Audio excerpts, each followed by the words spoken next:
Bismillahirrahmanirrahim. Assalamualaikum warahmatullahi wabarakatuh. Alhamdulillah, alhamdulillahilladzi hadana li hada wa ma kunna linahtadiya laula an hadanallah. Asyhadu an la ilaha illallah wa asyhadu anna Muhammadan abduhu wa rasuluh.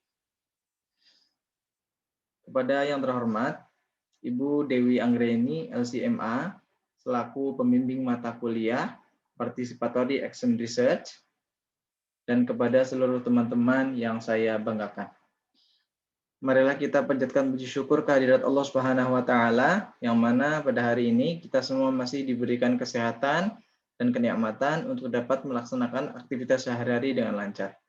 Shalawat bertangkaikan salam, marilah kita senantiasa junjungkan kepada baginda Nabi Agung Muhammad SAW. Mudah-mudahan kita semua tergolong umatnya dan mendapatkan syafaatnya nanti di yaumil qiyamah. Amin ya rabbal alamin.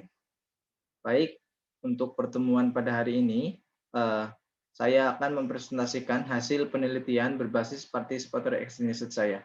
Tapi sebelumnya, izinkan saya untuk memperkenalkan diri terlebih dahulu.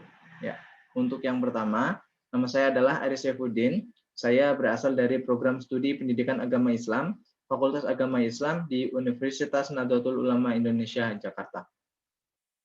Pada pertemuan hari ini, saya akan mempresentasikan hasil penelitian saya yang berbasis PAR dengan judul Pendampingan Kegiatan Spiritual Remaja melalui Pengajian Al-Quran Mushola Al-Hikmah Dusun Karangsawo, Desa Petir, berbasis Participatory Action Research. Studi kasus di Dusun Karangsawo, Desa Petir, Kecamatan Purwanegara, Kabupaten Banjarnegara. Pada penjelasan yang akan saya penjelaskan di bagian ini adalah pendahuluan, kemudian kondisi awal remaja, kerangka teori dan kajian yang relevan, metodologi penelitian, dan yang terakhir adalah implementasi PAR.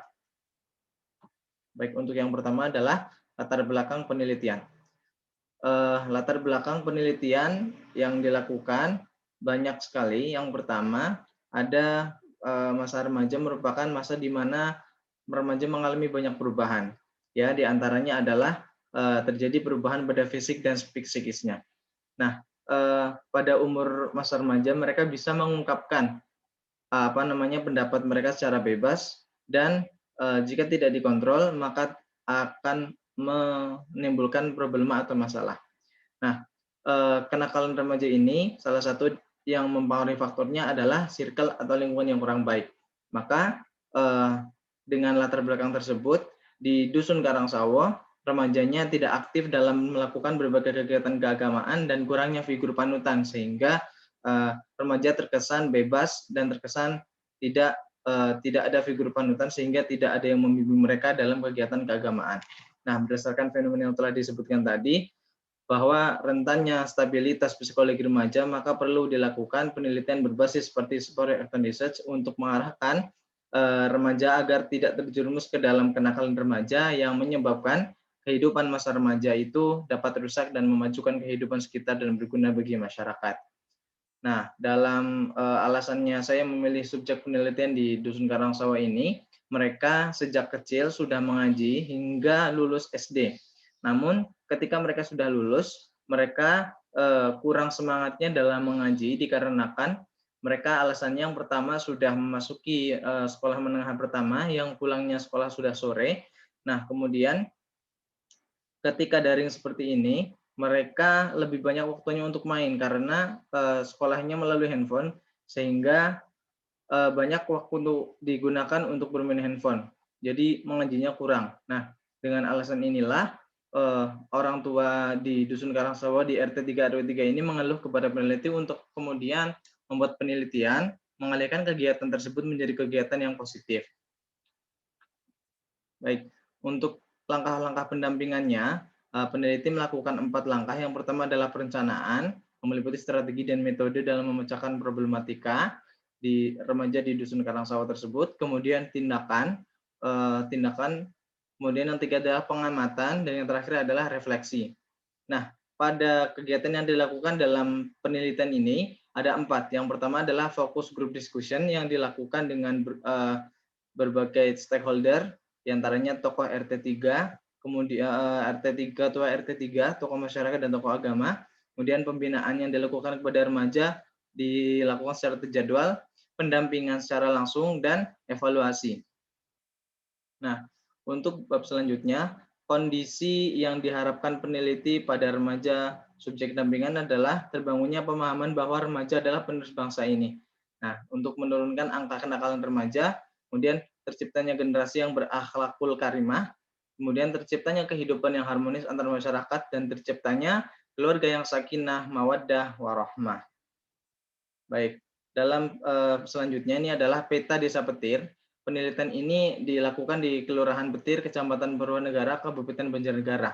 Ya, terletak di sebelah selatan Kecamatan Purwanegara, berjarak sekitar 12 km dari kecamatan yang berada di Jalan Raya Petir. Ya, di Dusun Karangsowo ini merupakan salah satu pusat kegiatan keagamaan yang dulu pernah dilakukan ketika pada zaman orang tua remaja tersebut masih ada, atau kakek-kakek mereka masih ada, namun sekarang perkembangannya kurang dampingan sehingga remajanya bebas. Gitu. Nah, teori yang digunakan pada penelitian ini berbasis participatory research, yaitu penelitian yang memiliki ciri utama dengan pendekatan partisipatif dari sasaran ataupun kelompok masyarakat luas. Nah, dari konsep tersebut, langkah-langkah yang dilakukan itu saling berkesinambungan dan dimulai dengan adanya perencanaan, kemudian pelaksanaan, dan penemuan fakta tentang hasil tindakan, kemudian untuk menemukan makna baru dari pengalaman sosial. Nah, subbabnya dari kajian teori tersebut adalah definisi remaja, ciri-ciri remaja, perilaku menyimpang remaja, kegiatan spiritual, dan definisi participatory action research. Nah, kajian yang relevan, peneliti mengambil 2 skripsi. Yang pertama hasil karya dari Eka Muali Nurhaya, merupakan mahasiswi IAIN Purwokerto, yang berjudul Penguatan Kecerdasan Spiritual Remaja melalui Kegiatan Tadarus Al-Quran, Studi Kasus Komunitas One Day One Juz di Purbalingga. Hasil penelitian ini menunjukkan bahwa remaja yang tergabung dalam One Day One Juz di Purbalingga ini sangat terpengaruh, maksudnya pengaruhnya sangat besar. Mereka menjadi lebih mencintai Al-Quran, lebih disiplin, kemudian lebih mencintai majelis-majelis, dan lebih suka untuk menuntut ilmu daripada hal-hal yang tidak bermanfaat. Kemudian yang kedua, karya Ririn Japrianto yang merupakan mahasiswa dari IAIN Bengkulu dengan judul Pelaksanaan Bimbingan Keagamaan Terhadap Remaja di Desa Padang Lebar, Kecamatan Pino, Kabupaten Bengkulu Selatan.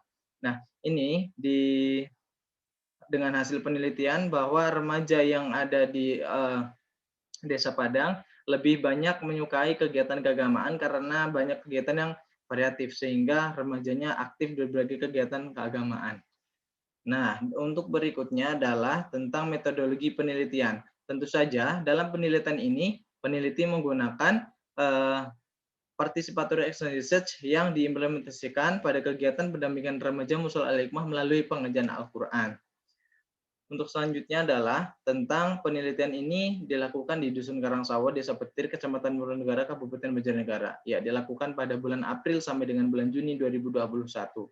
Sumber data yang diambil dari sumber data primer dan sumber data sekunder, kemudian metode pengumpulan datanya melalui observasi, wawancara, dan dokumentasi. Baik, dalam pelaksanaan kegiatannya ada 4 siklus. Yang pertama diskusi dengan remaja, kemudian yang kedua mengisi hari besar dengan berbagai kegiatan lomba. Yang ketiga adalah diskusi dengan ketua RT 03, tokoh agama serta tokoh masyarakat.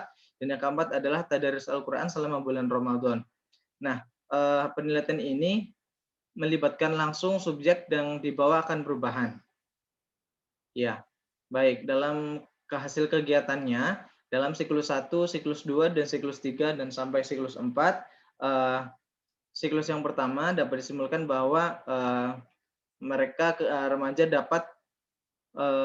diharapkan dapat membawa perubahan yang baik bagi lingkungannya. Kemudian di siklus yang kedua, mereka dapat membaca Al-Quran secara baik dan dengan tajwid yang benar, dan mampu mengorganisir anak-anak di lingkungan turut serta aktif dalam berbagai kegiatan keagamaan. Di siklus yang ketiga, di masyarakat menyetujui dengan adanya pembinaan dari tim peneliti untuk melaksanakan kegiatan tadarus Al-Quran di musola secara rutin. Dan di siklus yang terakhir, ada kegiatan rutin membaca Al-Quran yang dilakukan setiap ba'da Isya. Jadi malam Jumat dilakukan untuk pembacaan Yasin dan tahlil, dan untuk mengaji anak-anak dihandle oleh salah satu remaja yang sudah bisa membaca Al-Quran dengan lancar. Nah, untuk hasil dari penelitian ini berupa organisasi yang didirikan untuk menampung aspirasi para remaja yang dinamakan Kurma atau Kumpulan Remaja Musola Al-Hikmah. Ya, Kurma ini adalah organisasi yang didirikan sebagai wadah untuk menampung aspirasi para remaja dan berbagai kegiatan keagamaan. Iya. Nah, maaf. Ya, ini adalah